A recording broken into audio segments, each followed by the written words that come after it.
काम नाम ले ले करके उतरता हूँ चढ़ता हूँ। नहीं जाते क्योंकि वो मुझे देख के आंसू बहाते हैं और अब मैं तो प्रभु का हो चुका हूँ। मैंने कह दिया मैं आपके मतलब का नहीं हूँ। परमात्माए नमो नमः। जय श्री राम। जय सीताराम। दोस्तों अभी मैं चित्रकूट के बीहड़ जंगलों में हूं और जाने वाला हूं बाल बैरागी नागा संत की कुटिया में। चारों तरफ से हरे भरे और बीहड़ जंगलों के दृश्य देखेंगे। इस तरह के जंगलों में महाराज जी बिल्कुल साधारण तरीके से रहकर भजन साधना करते हैं। तो देखिए दोस्तों किस तरह से मैं साइकिल मोटरसाइकिल में बांध करके लाया हूँ। काफ़ी मशक्क़त के बाद यहाँ आई है, क्योंकि जंगलों के अंदर रास्ता चौड़ा नहीं होता, इसलिए बहुत ही मुश्किल काम होता है। तो दोस्तों इसको अब छोड़ लेते हैं मोटरसाइकिल से। तो ये दोस्तों साइकिल महाराज जी की छूट गई, ये देखें। तो आइए दोस्तों चलते हैं महाराज जी की कुटिया की तरफ। हरे भरे पेड़ पौधों के नीचे ये महाराज जी की देखे बिल्कुल साधारण सी कुटिया है और महाराज जी अपनी कुटिया के सामने बैठकर माला जाप कर रहे हैं। जय जय सीताराम महाराज जी। जय जय श्री सीताराम राम भगवान की जय हो। दोस्तों महाराज जी का माला जाप चल रहा है और यहाँ पर देखे महाराज जी का धूना है कुटिया के ठीक सामने, और यहीं पर महाराज जी के गुरु जी भगवान भी विराजमान हैं। बिल्कुल छोटी सी महाराज जी की कुटी है। महाराज जी आपकी सेवा में ये साइकिल आ गई। जय सीताराम महाराज जी। जय श्री सीताराम राम भगवान की जय। महाराज जी आपकी सेवा में साइकिल की चाबी है। इसमें महाराज जी आपके लिए आटा है, महाराज जी चना की दाल है, महाराज जी आपकी सेवा में चावल है, महाराज जी सरसों का तेल है, ठाकुर जी के लिए अगरबत्ती, सब्जी मसाला, और ये महाराज जी आपकी सेवा में छोटी सी भेंट। प्रभु की प्रियतमा श्री राधा रानी का परम आशीर्वाद, उनको धन धान्य समृद्धि चकाचक बनी रहे, प्रभु से प्रीति बनी रहे। ये हमेशा प्रभु से ही प्रीति कीजिए, ऐसी किसी भी वस्तु विशेष से प्रीति ना कीजिए जो आपसे विछोह हो जाए। जिसका अपने परमात्मा से जो आए भी परमात्मा से ही हैं, जाएंगे भी परमात्मा के पास, ऐसे प्रभु की ही प्रीति डोर उनसे ही लगाइए। रहिए संसार में, लेकिन आत्मा से जुड़ाव हो तो परमात्मा से। तो दोस्तों देखिए महाराज जी साइकिल का उद्घाटन कर रहे हैं। देखते हैं चला पाते हैं कि नहीं चला पाते। जय श्री राम। तो फाइनली दोस्तों महाराज जी साइकिल में चढ़ दिए।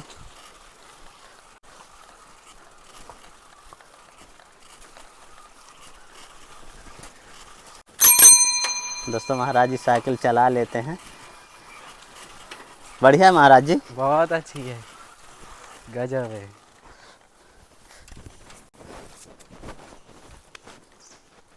जैसा मुझे चाहिए था वैसा ही है। तो दोस्तों महाराज जी अपनी कुटिया के अंदर साइकिल को रख दिए। ये देखिए यहीं पर महाराज जी का बिस्तर है और यहीं पर महाराज जी की सामग्री वगैरह जो भी है तो रखी रहती है। दोस्तों महाराज जी मंदाकिनी गंगा जी में जल लेने के लिए जा रहे हैं। आज आपको वो जगह भी दिखाता हूँ जहाँ महाराज जी स्नान ध्यान किया करते हैं, पूजा पाठ के लिए जल लाया करते हैं। जहाँ से गंगा जी की तरफ जाने का देखे ये रास्ता है। रास्ते में खूब सारे पत्ते और घास फूस, दोनों तरफ से आपको हरी भरी झाड़ियाँ देखने को मिलेंगी। सभी के साथ है भगवान जी, बस ये है अनुभव, जो अनुभव में साक्षात्कार कर लेता है उसे परमात्मा का दर्शन भी होता है और नित्य आनंद बरसता रहता है। दोस्तों रास्ता कितना खतरनाक है। सांप बिच्छू भी यहाँ घुसे हो सकते हैं, खूंखार जानवर भी घुसे हो सकते हैं। हालांकि ठाकुर जी की कृपा से यहाँ पर कोई बोलते नहीं हैं। महाराज जी बिल्कुल आराम से आते जाते हैं। तो यहाँ से दोस्तों अब नीचे की ओर उतरना होता है और मंदाकिनी गंगा जी दिखाई दे रही हैं, काफ़ी नीचे हैं।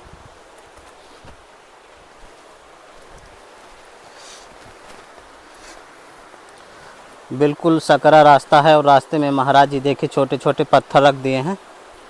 इन पत्थरों की सीढ़ियों से होकर नीचे उतरना होता है, बिल्कुल सावधानी पूर्वक। महाराज जी यहाँ पाँव फिसलने का भी डर रहता होगा। हाँ बहुत डर रहता है, काम नाम ले ले करके उतरता हूँ चढ़ता हूँ। तो फाइनली दोस्तों हम उस जगह आ गए मंदाकिनी घाट में, मंदाकिनी गंगा जी के किनारे। यहाँ से महाराज जी जल ले जाया करते हैं। हाँ यहाँ से स्नान ध्यान भी यहीं होता है। गंगा जी के दोनों तरफ से आप हरे भरे और बीहड़ जंगलों के दृश्य देखेंगे। इस तरह के जंगलों से देखिए कल कल करती हुई मंदाकिनी की जलधारा कितनी सुंदर लग रही है देखने में। महाराज जी स्नान ध्यान यहीं करते हैं? हाँ, स्नान ध्यान यहीं पे होता है। महाराज जी रात में तो जब अंधेरा रहता होगा जब आते हैं यहाँ? रात में उस समय टॉर्च लेके आती हैं। ओम ओम भास्कराय विद्महि ओम दिवाकराय धीमहि तन्नो सूर्याय प्रचोदयात्। ओम घृणी सूर्याय नमः।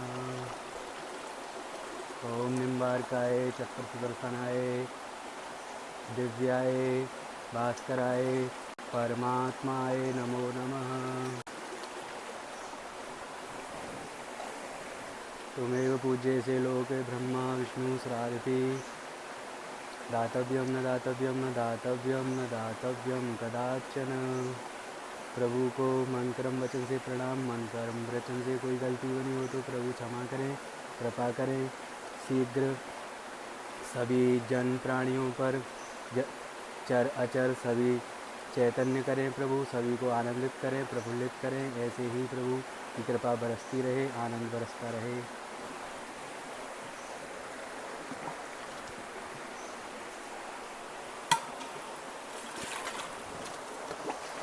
तो दोस्तों महाराज जी अब जल भर रहे हैं कुटिया के लिए।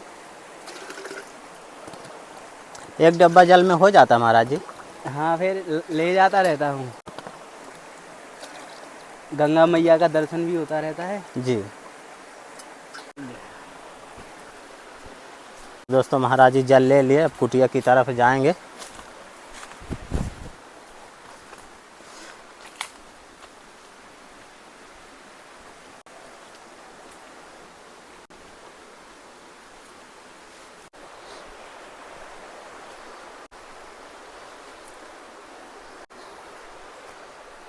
जय श्री राम। लेकिन जो भक्ति है उसका आनंद किसी ने आज तक नहीं वर्णन कर पाया है। उसका अलौकिक आनंद है, अद्भुत है, अनुपम है। वह आनंद परमात्मा जानता है या उनका कोई भगत ही बता सकता है। महाराज जी घर परिवार के लोग तो होंगे आपके? हाँ, बहुत बड़ा परिवार है। तो महाराज जी आप जाते नहीं जाते क्योंकि वो मुझे देख के आंसू बहाते हैं और अब मैं तो प्रभु का हो चुका हूँ। मैंने कह दिया मैं आपके मतलब का नहीं हूँ। मैं केवल भजन कर सकता हूँ, प्रभु की सेवा कर सकता हूँ। आप चाहो तो आप कर सकते हो, लेकिन प्रभु से जुड़ करके रहेंगे तो अब आप मेरे हैं।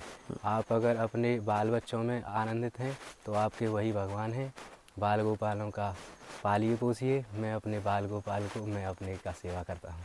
महाराज जी यहाँ जंगलों में भी आते होंगे, आपको उनको मालूम होगा कि आप यहाँ रहते हैं यदि? हाँ, मालूम है, लेकिन यहाँ तक पहुँच नहीं है। अच्छा। ये कुटी पर तो जो विशेष राम जी की कृपा होती है, हाँ। वही यहाँ तक पहुँच पाता है। जब महाराज जी आप यहाँ जंगलों में आए थे तो घर में बता के आए थे कि ऐसे चुपके से आ गए थे? मेरे गुरुजी को मालूम है। अच्छा। तो गुरुजी से ही उनका बातचीत होता है, मैं संपर्क नहीं रखता हूँ। तो अच्छा गुरुजी आपके बारे में नहीं बताते कि आप कहाँ भजन कर रहे हैं? हाँ, गुरुजी बताते हैं कि वो साधना में हैं। अगर हमारे पास आएगा, मैं गुरु पूर्णिमा पे उनके चरण घारने के लिए प्रक्षालन करता हूँ, चरणामृत लेता हूँ। हाँ। तभी उनसे मेरा बातचीत होता है, सत्संग होता है। हाँ। तो गुरुजी भी मुझसे पूछते हैं, ठाकुर जी आपके ऊपर मेहरबान हैं। सबसे बड़ी ठाकुर जी की कृपा यही है कि भजन ध्यान में उनके में मन लगा रहे। इससे बड़ा और कुछ प्रभु का कृपा नहीं है जी। क्योंकि ये सांसारिक वस्तुएं तो सभी के पास आती जाती रहती हैं, लेकिन प्रभु की मन में प्रीति भाव, सेवा भाव और उनके मनों में गाव हो जाए तो समझ लिए हमने सब कुछ। महाराज जी जब आप घर से आए रहे होंगे तो आपको आने नहीं दे रहे होंगे?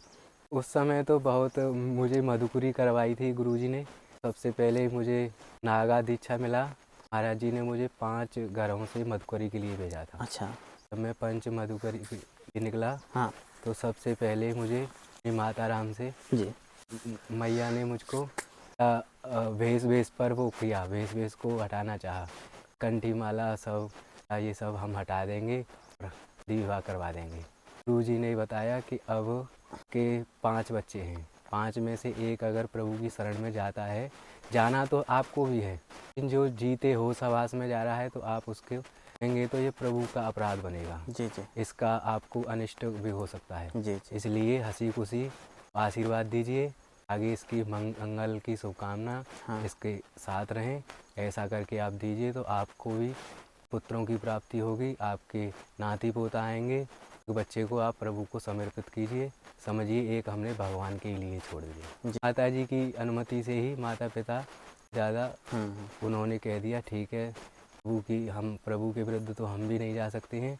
अगर प्रभु की इस पर विशेष कृपा है, हम चाहते हैं कि हमेशा करे, हमेशा प्रभु की सेवा करे, हम कभी अब इसको अपना नहीं कहेंगे। महाराज जी, उस समय का जो क्षण रहा होगा तो बहुत कठिन रहा होगा, आप कैसे मैनेज कर लिए? बहुत कठिन, क्योंकि सबसे कठिन पिता से इन्होंने मुझे समर्थ बनाया। हाँ। पढ़ा लिखा करके योग्य बना दिया। योग्य होते ही मैं प्रभु के आ गया, आध्यात्म में आया। उन्हें कुछ विचित्र लगा, बताइए प्रकार इस उम्र में ये भगवान के ध्यान पूजा में, तो बोले कि ये सब तो बचपन की बातें हैं, आप 60 से ऊपर के हो जाइए तब आप हम कुछ नहीं कहेंगे, तब भजन करिए। देखिए साधन है तो प्रभु की साधना, जब तब सेवा व्रत सभी साधन करता है। साधन हमारा आज है तो हम प्रभु को जल्दी शीघ्र प्राप्त कर लेंगे। कोई पुष्प होगा तो वो पुष्प खिला हुआ सुगंधित होगा, उसे चढ़ाएंगे, तब प्रभु हमारे ऊपर ज़्यादा प्रसन्न होंगे। जब हमने उसका सब कुछ निचोड़ दिया और उसको फिर प्रभु को देने जा रहे हैं, तो प्रभु इतना अपना ज्ञान घन है, सच्चिदानंद घन है, तो वो इतना भी नहीं जानते कि। महाराज जी, जब आप गुरु की शरण में आए थे तो आपकी कितनी उम्र रही होगी? उस समय मेरी 17 साल की उम्र थी। जी, आप 17 साल की उम्र के लगातार आप भजन साधना में ही हैं। हाँ, आज मेरी 29 साल हो गई। महाराज जी, गुरु आश्रम में आप कितने वर्ष रुके थे? गुरु आश्रम में मैं रहा था 7 वर्ष। 7 वर्ष। इसके बाद यहाँ जंगलों में? इसके बाद में तपोवन में मंदाकिनी जी के किनारे। महाराज जी, जब आप तपोवन में आए थे तो यहाँ राशन सामग्री कुछ नहीं रहा होगा? हाँ, उस समय तो केवल हमें गंगा जल के अलावा कुछ भी नहीं देखता था। हाँ। और कुछ नहीं था, जल पत्ती और यही सुगंध, यही वायु बहती रहती थी। इसी में परमात्मा का नाम और स्वाध्याय करता रहता था। हाँ। और दिन हो जाता था, रात हो जाती थी, उनकी इच्छा से ही। और साधु संत मेरे लिए कुछ प्रसादी लेकर आ जाते थे। अच्छा। और मुझे आगे के लिए मार्गदर्शन करते और प्रसाद पवाते। मेरे जी के लिए भी फल फ्रूट लाते थे, तो मैं उन्हें भी पवाता था। तो देखा दोस्तों, किस तरह से महाराज जी बीहड़ जंगलों में बिल्कुल अकेले रहकर वर्षों से भजन साधना करते आ रहे हैं। दोस्तों, संतों की तपस्थली का वीडियो आपको कैसा लगा, आप हमें कमेंट में ज़रूर बताइएगा। जल्द ही मिलते हैं एक नई जगह, एक और नए वीडियो के साथ। तब तक के लिए कामतगिरी जर्नी की ओर से आप सभी को धन्यवाद।